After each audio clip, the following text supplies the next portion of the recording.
Es momento de viajar, es momento de saber cómo está el viejo continente. Nos vamos directamente a España, nos vamos más precisamente a Madrid ahora porque vamos a hablar con Ezequiel Fernández. A ver, ¿cómo presentarlo? Él es periodista, es actor, es comediante, es padre de familia también, es esposo, así que nos va a dar un pantallazo de cómo vive con esos distintos rubros, cómo está viviendo la pandemia, el rebrote que se está viviendo en Europa y más precisamente en España. Buen día, Ezequiel, bienvenido a Afilados, bienvenido a la Patagonia Argentina.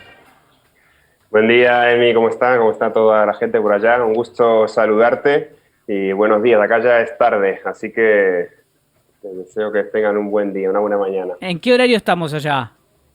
Las cuatro de la tarde. Las 4 de la tarde. Horario de estar con los chicos, con los nenes. Tenés dos hijos, tengo entendido. Dos, de 5 y de 3:30. Acaban de llegar de la escuela, fui corriendo, estoy un poco transpirado porque fui corriendo a buscarlos y traerlos para poder tener esta charla con vos, pero bueno, ya la mamá se está encargando. Así que sí, ha sido intensa la cuarentena en este tiempo con dos chicos en casa, como imaginarás. A ver, más allá de centrarnos en lo que están viviendo hoy en día, te pregunto Ujú. por lo que fue el verano, porque muchos decimos desde acá, es como que ustedes están adelantados, como que les llegó, entre comillas, la pandemia antes por también por lo que tiene que ver con la estación, ¿no? Que Ujú. atravesaron el frío primero, la sufrieron demasiado allí, después pasaron el verano y acaba de terminar el verano. Contarnos cómo fue el verano, donde parecía que todo se calmó, porque va a venir el verano ahora para nosotros y ahora está volviendo el frío. Contarnos desde el verano hasta hoy, ese. Bueno, el verano fue una falsa sensación de normalidad, de vuelta a la vida un poco de antes, quitando algunas cosas como el uso de barbijo, mascarilla que dicen acá.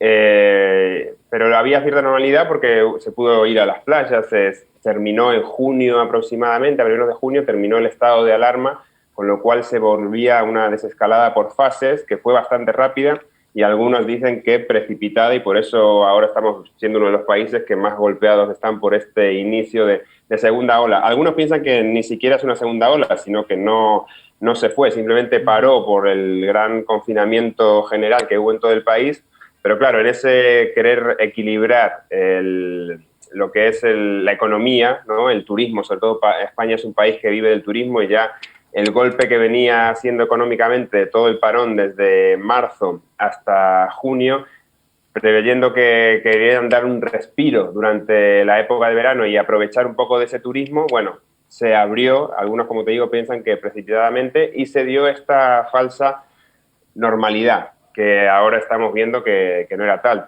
Tal vez ayudó un poco las temperaturas, el estar mucho al aire libre, como todavía no sabemos 100% cómo funciona este virus, pero sí que los espacios cerrados, donde el aire no circula mucho, ese tipo de cosas como que favorecen a que se propague. Claro, en verano no había tanto eso, pero ahora que empezó a darse la situación y volvemos un poco al frío o al otoño, claro, volvemos para atrás y se ve que las cosas no se hicieron bien o no se aprovechó el tiempo como se debería haber aprovechado para que estuviéramos en otra situación mejor. Ese, en el verano fue un viva la pepa, ¿no? Salieron todos, se los veía sin barbijo, nadie te prohibía si estabas sin el tapabocas, el control se abrió completamente. Bueno, hubo algunas fases. Al principio hubo una normalidad donde en la calle podías estar sin barbijo, pero sí en los espacios cerrados se mantenía. Pero como te digo, en las playas, por ejemplo, al principio no. Y después, conforme fue avanzando el verano y vieron que seguía habiendo casos, se seguía propagando, empezaron a poner estas medidas de, bueno, ahora en la playa hay que estar, excepto cuando vas al agua a bañarte, pero si estás en el paseo marítimo, por decir así, o incluso en la arena, o vas a caminar, sí que lo tienes que llevar. Y después ya en Madrid, que fue una de las últimas ciudades, creo que fue obligatorio llevar en todo momento. Ahora es obligatorio, o sea, te puede parar la policía y multarte si no tenés barbijo en la calle. A partir de los 6 años de edad es obligatorio, que esa es una de las medidas más duras. Hay otros países de Europa donde no es obligatorio ahora mismo, es recomendable, pero no te pueden multar a no ser que sean espacios cerrados. Acá, tanto en espacios cerrados como en la calle ahora, desde mediados de agosto, por decirte, es obligatorio bajo pena de sanción económica además. Ujú. ¿Puede ser que se haya dejado de informar también durante el verano? ¿Cómo estaban con respecto a los casos, a las muertes, la situación de los hospitales? Mm. Bueno, como te digo, la información que se dio es que se había doblegado la curva, esto que habíamos oído Ujú. tanto, que había muchos menos casos, pero yo diría que a mediados de agosto ahí empezaron como a crecer de a poco y se fueron, digamos, disparando. Es todo un tema, lo de cómo se cuentan los casos, cómo se cuentan las muertes. No sé si viste ahora que en el Reino Unido pasó que de repente sumaron de un día para otro 16.000 muertos, me parece que no estaban contabilizados. Ujú. Con lo cual acá todavía depende porque algunos informan más tarde, tienen un retraso de 2 semanas, no se sabe bien qué seguimiento se hace a la gente que está contagiada, cómo se contabilizan. Entonces todo eso trae desinformación. Y la verdad es que ahora, sobre todo en Madrid y sobre todo hoy, estamos viviendo un caso flagrante de desinformación y de que los ciudadanos están en medio, casi te diría, de una pelea política. Bien, bueno, ahora claro, hablábamos mucho y te preguntaba mucho el pasado, pero para saber bien el contexto de dónde vienen, porque es hacia donde vamos nosotros, o en teoría hacia donde vamos según el Mm. factor climático, y en dónde están ahora. Vos decís, hay una desigualdad política en este momento. Sí, el tema es que cuando se terminó el estado de alarma, que era ese instrumento jurídico como para que el gobierno impusiera a las autonomías, acá España está dividido en comunidades autónomas que tienen autogobierno hasta cierto punto y el estado de alarma hizo que el gobierno central, el Partido Socialista, tomara el control de toda España. Entonces imponía las normas que todos tenían que aplicar. A partir del verano, cuando empezó la desescalada, se dio las competencias a cada comunidad para que lo gestionara como ellos quisieran. Entonces hubo algunas comunidades que fueron más, digamos, más tranquilas a la hora de desescalar y otras como Madrid, que ante la necesidad también económica de volver a producir, fueron, digamos, más libres o ligeras en esas medidas, coincidiendo que no se puede escapar el dato de que la Comunidad de Madrid está gobernada por la oposición al PSOE, que es el Partido Popular, ¿no? Entonces, eso es lo que ahora trae todos los problemas que estamos viviendo, porque las medidas que se tenían que tomar, como muchas eran impopulares, sobre Ujú. todo, por ejemplo, pasó con el inicio de la escolaridad, de las escuelas y los institutos, no había un protocolo central de cómo se tenían que hacer, que era lo que decía la Comunidad de Madrid, por ejemplo, yo en la que más vivo, pero había en otras, en la que yo vivo y más conozco, pedían, bueno, que nos dé el gobierno cómo tenemos que empezar las clases. Y el gobierno decía, no, no, ustedes pedían las competencias durante todo el estado de alarma, ahora tienen las competencias, organícense ustedes. Un poco como para si había que tomar medidas impopulares como o no empezar las clases o empezarlas de alguna forma un poco extraña, como que fueran algunos alumnos por la mañana, otros por la tarde, algo que iba a ser tener un coste político, bueno, que se encargara el partido que estaba en el gobierno o el que está en la oposición, como ese juego que es el que seguimos ahora. Ujú. Y bueno, ahora si querés te cuento un poco más Ah, lo último que pasó hoy. a eso quería apuntar y vos hablabas de la educación. ¿Qué pasa con la educación? Para contarle a la gente que está acá, porque estamos también en una situación, sobre todo aquí en la región y a nivel país, ¿no?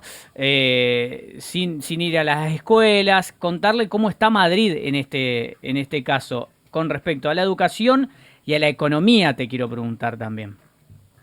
Perfecto.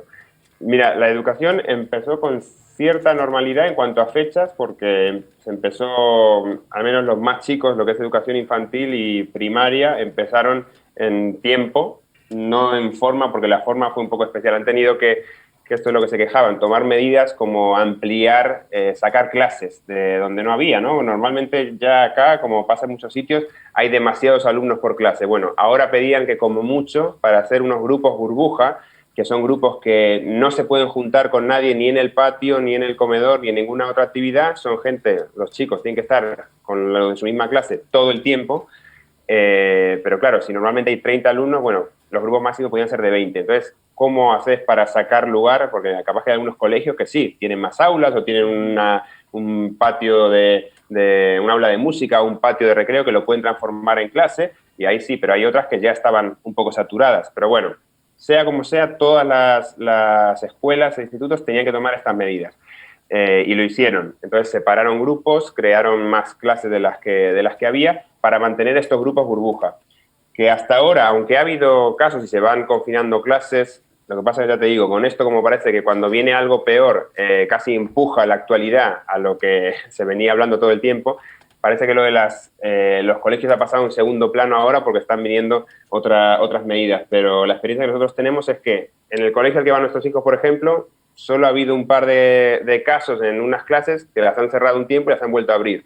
Pero sabemos que hay otros colegios que han cerrado 9 clases y otros los han cerrado por completo. Entonces, no es perfecto, pero sí que parece que va caminando. Hay que ver, como te digo, si no es que la actualidad está empujando esta información y ya no se habla de los colegios porque hay otra cosa que pasa por arriba, o realmente con estas medidas se está funcionando. También te digo que fueron tarde, porque faltaba una semana o 2 para empezar las clases y nadie sabía si iban a empezar o no y cómo lo iban a hacer.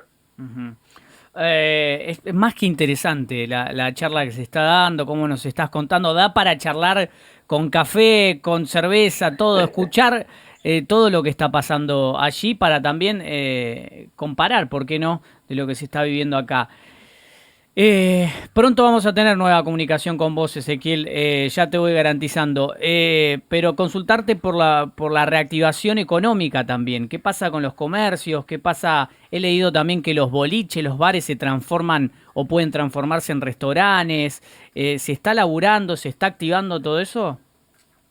Hay una pugna, digamos, por el sector económico y la gente que necesita laburar y producir con la realidad de la pandemia que tira como para el otro lado. Entonces, también entiendo que los gobernantes quieren mantener eso, pero hay restricciones y esta pugna política un poco viene porque desde el gobierno central quieren poner más restricciones y, claro, la Comunidad de Madrid, por ejemplo, igual que otras, dice, bueno, pero necesitamos producir. Por ejemplo, los bares de ocio nocturno y eso, los que pueden, sí, los que tienen doble licencia, que pueden ejercer como restaurante o como bar, digamos así, ahora hoy dijeron que iban a empezar a tener posibilidad de dar servicios de comida. En otros querían, por ejemplo, en Barcelona, que al final lo desestimaron, pero tenían un proyecto para que los los bares de música se pudieran abrir, pero no se pudiera bailar.